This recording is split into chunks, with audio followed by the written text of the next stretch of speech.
I must have sat on 100 couches by now.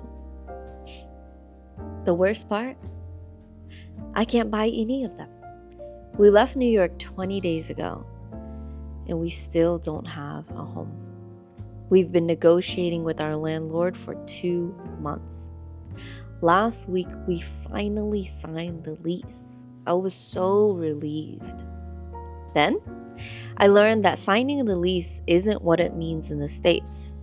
Here in Malaysia, once all the parties sign, it's not binding until a lawyer stamps the agreement. Now, on the day that we were supposed to stamp, the building came back and said that there were defects that weren't completed yet. Therefore, our move-in date was invalid.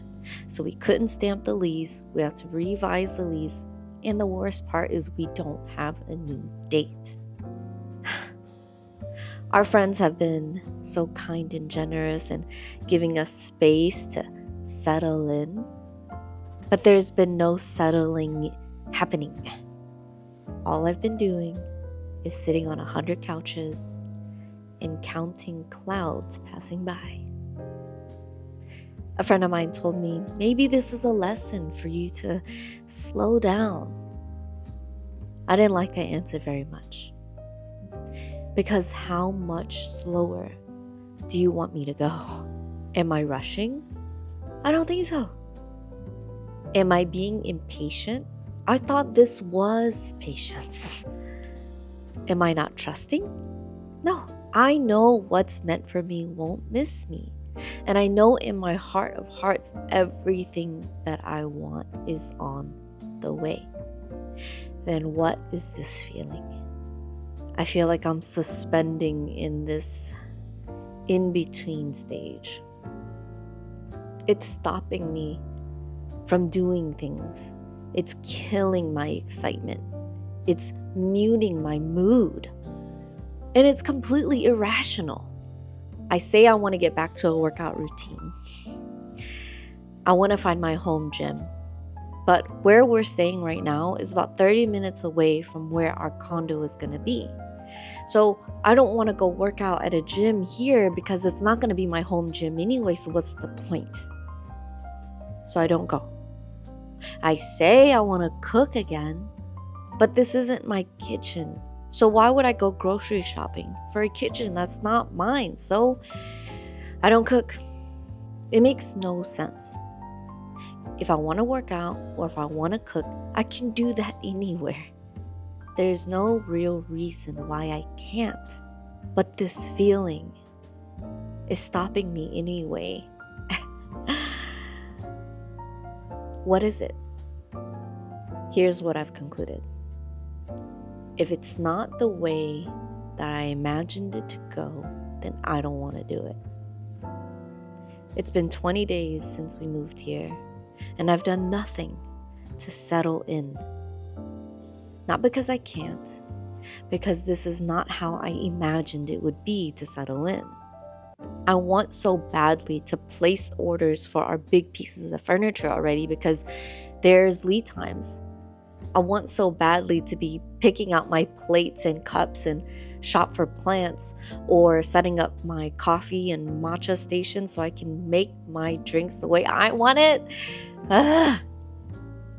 But how much more of my progress am I willing to sacrifice because I'm so fixated on the way that I want it to be? It's been 20 days, so I think I gotta call it soon.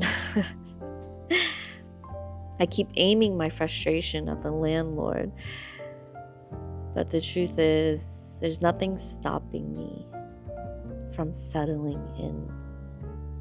It's just not how I imagined it would be. I've done everything I've could. I trust that everything is working in my favor. I'm patient in the process. I'm willing to wait as long as I need to for things to go the way I want it to go.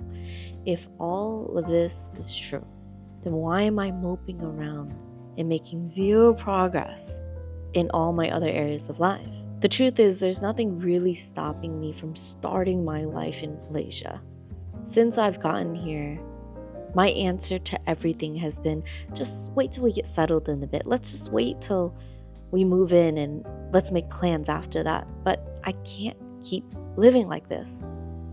So here are a few adjustments that I'm making. 1, I gotta be negotiable on what I count as progress. Even if this lease doesn't get finalized for another 30 days, what can I do to make me feel like I'm making progress and getting settled in and starting my life in Malaysia? Maybe I can't do the big things, but that doesn't mean I can't do a lot of the little things. We'll start with the gym. I can still explore gyms nearby our condo to find my home gym. Yes, the ride might be 30 minutes, but boo-hoo, I'll get over it. If I really don't want to make the drive, then I can always go to a gym nearby. Maybe I won't be back because it's not my home gym, but at least I can make progress in my consistency and my conditioning of my workouts. 2, I believe if you stay ready, you never have to get ready. Have I done everything on my end? I could do a little bit more. I could finish my furniture shopping and line up many options. And when I finally get into my space and get the precise measurements, then I'll have vendors ready to place an order with. And if I've done all I could, if there's no other furniture to look at, then I'll just let myself enjoy. I'll allow myself to socialize, maybe finally explore some restaurants and coffee shops and meet some friends. And 3, being impatient doesn't make things come faster, but it definitely robs me of my peace. Nobody has power over my peace but me. It's natural for me to have frustrations and expectations. I think that's normal for anybody that has a vision for what they want, but letting it rob my peace, I think that's optional. And lastly, as I hang out in this in-between, I'll just find more benefits and all the things that I could be doing right now that I won't be able to once I get the keys and everything starts rolling faster. Like, there are a few courses I bought on Black Friday that I haven't even opened yet. I think now is a good time to go through that. I could get caught up on AI and play with Claude Code because I haven't done any of that during the move. Or maybe take a little side quest to another country and explore or visit some friends.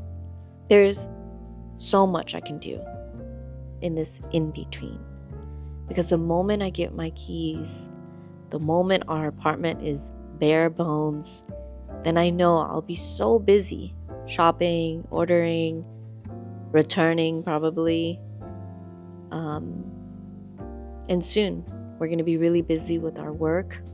So it's best that I spend this in-between time to replenish myself, to do the things that I haven't gotten the time to do, and to make progress in other areas that I do have control of and that would be really excited to do.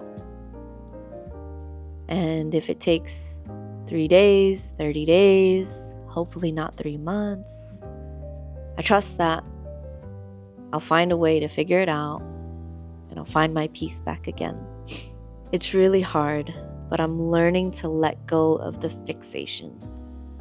I can still want what I want. I just don't have to be choking it. I guess it's up to me if I want to let this floaty feeling feel like a loop of frustration or a slow transition. I don't have it all figured out yet, but I'm working on it. And at the very least, I hope that my suffering is your entertainment. So stay tuned.